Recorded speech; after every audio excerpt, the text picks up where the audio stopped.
MLA fund, minister ஃபண்டுலாம் எதுவுமே கிடையாது.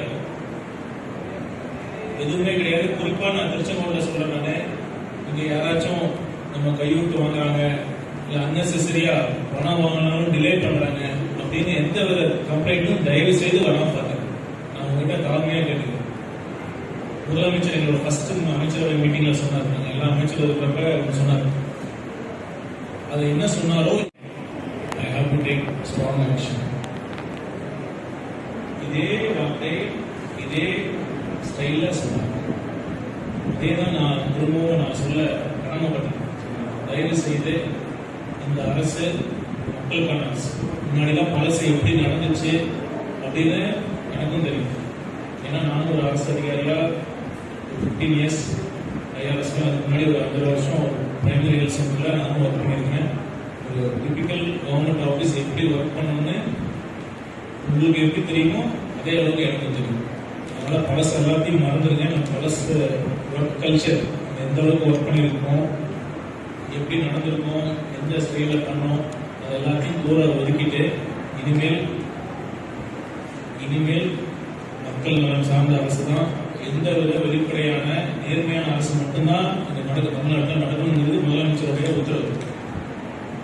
இப்ப டிவிஎஸ்சி சர்ச் பார்த்துருக்கீங்க, ரெஜிஸ்ட்ரேஷன் ஆஃபீஸ் பாத்தீங்களா? இந்த மாதிரி ஒரு சோதனை விஜிலன்ஸ் இருந்து நடக்கும். தயவு செய்து தெளிவா இருக்கு. ஒன்ஸ் நடந்துட்டா இன்கம் டாக்ஸும் சரி, நிறைய இது பார்த்துருக்கேன். அவங்க வாழ்க்கை பெரிய வேதனையா போயிடும், ஆனால் பெரிய மன உளைச்சலா போயிடும்.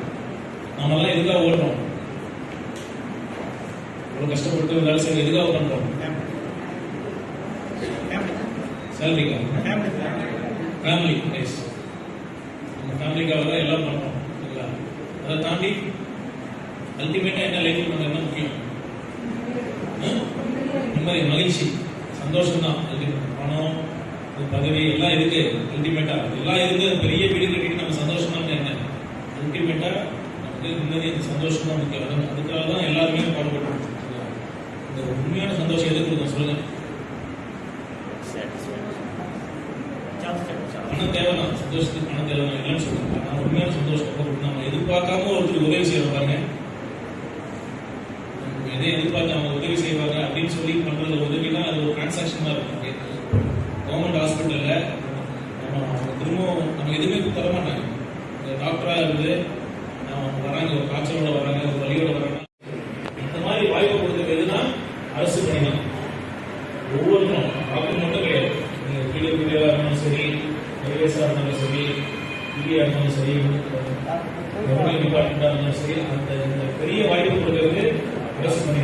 வந்து சின்ன சின்ன விஷயங்கள்லாம் நீங்க இந்த சைட்ல வர ஏதாச்சும் நீங்க மனசை நீங்க இந்த டெபிகேஷன்ஸ்க்கு இல்லைன்னா ஏதாச்சும் விஜிலன்ஸ் ஆக்ஷன்ஸ் எல்லாம் வந்ததுன்னா அதுக்கப்புறம் யாராலையும் ஹெல்ப் பண்ணணும். தயவுசெய்து இதுக்கெல்லாம் வந்தாரு சரிங்களா? இங்க திருச்செங்கோடு என்னென்ன பிரச்சனை இருக்குன்னு, ஒவ்வொரு டிபார்ட்மெண்ட் என்னென்ன பிரச்சனை இருக்குன்னு எனக்கு ஃபுல் டீடைல்ஸ் எனக்கு தெரியும். அதெல்லாம் நான் சொல்ல விரும்பல. அரசுலாம் விட்டுருங்க. இனிமேல் நடக்கிறது எல்லாமே எஃபிஷியன்ட். அதாவது பணம் வாங்கணும்னு மக்களை வந்து அலைகழிக்கிறது கூடாது. உடனடியாக நீங்க பண்ணிருக்கீங்க. அதுதான் ரியல் சாட்டிஸ்பேக்ஷன், அதுதான் ரியல் ஹாப்பினஸ், அதுதான் ரியல் நீங்க சொன்னீங்க ஆசீர்வாதம் ஃபேமிலிக்காக. அதுதான் உங்களை நம்ம குடும்பத்தையும் அந்த கடவுளோட ஆசீர்வாதம் தான் நம்ம புதுசாக. திரும்பவும் நான் இன்னொரு ரொம்ப ஆணித்தரமா சொல்றேன். நீங்க CM fund, minister fund, MLA fund, எந்த ஃபண்டும் எதுவுமே கிடையாது. எல்லாமே யார் ஃபண்டு? மக்கள் பணம் தான். மக்கள் பணத்தை தான், வரி பணத்தை தான் நம்ம சம்பளம் வாங்கிட்டு இருக்கிறது. தயவுசெய்து ஞாபகத்தில் வச்சுக்கிட்டு இன்னையிலிருந்து நம்மளாம் சந்தோஷமா செய்யணும். எதிர்பார்த்துருக்கோம் இந்த மாதிரி ஒரு சாத்தியமாகுமா அப்படின்னு. ரெவன்யூல, ஒரு டாஸ்மாக்ல, ரெஜிஸ்ட்ரேஷன்ல இந்த மாதிரி சிஎம்டி அப்ரூவல்லாம் ஸ்கொயர் ஃபுட்டுக்கு இவ்வளவு வாங்கிட்டு இருந்தாங்க. டாஸ்மாக்லாம் ஒரு கேஸுக்கு இவ்வளவு வாங்கிட்டு இருந்தாங்க. அதெல்லாம் நிறுத்த முடியுமாங்க யாரும் கனவுல கூட நினைக்கவே இல்லை. அந்த பெரிய அவ்வளவு பெரிய விஷயத்தை நம்ம சாதிச்சு காட்டிருக்கோம்.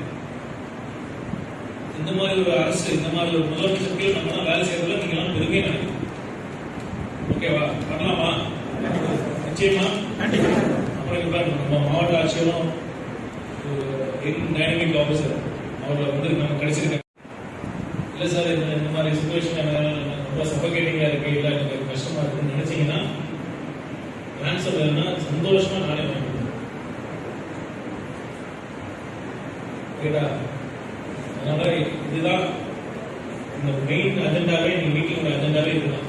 இந்த மெசேஜை நான் உங்கள்கிட்ட கிளியரா உங்க மனசுக்கு, உங்களோட ஆள் மனசுக்கு, உங்க அறிவுக்கு இதை செலுத்தணுங்கிறதுக்காக தான் இந்த மீட்டிங்கை நான் கொடுப்பேன். திரும்பவும் சொல்றேன், மக்களை, ஏழை மக்களை தயவு செய்து அவங்க வழியை புரிஞ்சுக்கிட்டு பணம் வாங்க மாட்டேன், அதனால வேணுமே ஒரு 2 நாள் இழுத்தடிக்கிறது அப்படிலாம் பண்ணாது. 2 நாள் வரட்டும் அப்படிலாம் எவ்வளோ சீக்கிரம் முடியுமோ சந்தோஷமா பண்ணுங்க. செய்யறது, நம்ம வேலையை செய்யறதுல சந்தோஷமா இருந்தாலும் நம்ம என்ஜாய் பண்ணி நம்ம பண்ணலாம். இதுல பெரிய ஆப்பர்ச்சுனிட்டிங்க. எனக்கு நல்லா ரொம்ப இப்போ நல்லா ஒரு 4 மணி நேரம் 5 மணி நேரம் தான் தூங்குறேன். ஏன்னா அந்த அளவுக்கு நான் ஒவ்வொரு முறையும் மீட்டிங் அந்த போனீங்க வரேன். இருந்தாலும் நான் சந்தோஷமா, இது ஒரு பெரிய வாய்ப்பு. யோசிப்பாரு, நம்ம அரசியல் வந்து இந்த மாதிரி அவர் அமைச்சர்கள் இடம் ஒரு பெரிய ஒரு வாய்ப்பு தான். இறைவன் ஏற்படுத்தி கொடுத்துருக்காரு. முடிஞ்ச அளவுக்கு எவ்வளோ பண்ண முடியுமோ பண்ணணும்னு நானும் ஓடிட்டு இருக்கேன். அதே மாதிரி நீங்களும் இந்த வாய்ப்பை பயன்படுத்திக்கிட்டு நம்ம எல்லாரும் மக்களுக்கு சர்வீஸ் பண்ணிட்டு சந்தோஷமா இருக்கும்.